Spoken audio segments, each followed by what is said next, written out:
As a filmmaker and an Arab filmmaker, what advice do you give to, filmmakers that are now growing in the Arab world? How did you start off, and what inspired you, and what advice can you give us as filmmakers? Wow, that's a good question. I think I was inspired by the dearth of stories out there, the dearth of authentic stories about our community, and I wanted to. I was very much inspired by my family. I wanted to tell a story from a humanist perspective about a family, about a mother and son, and I wanted to infuse it with a lot of humor and make it, very universal. In part because I felt like so many of our stories are so grim, and I wanted to add some levity to the mix.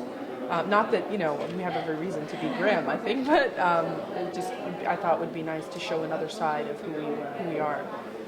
I actually went to film school. I went to Columbia and did my MFA there, so that's how I got my start. But I think that making a first feature film, I think that the best advice I can give is that you have to believe in yourself.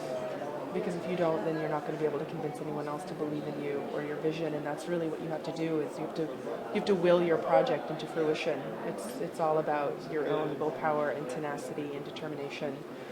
And I would say don't take no for an answer. No doesn't mean no; it just means not now.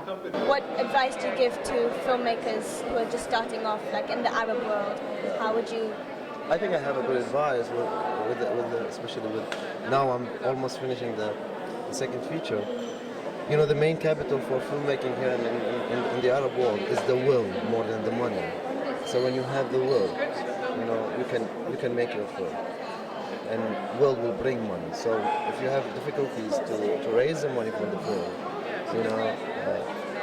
keep fighting for it.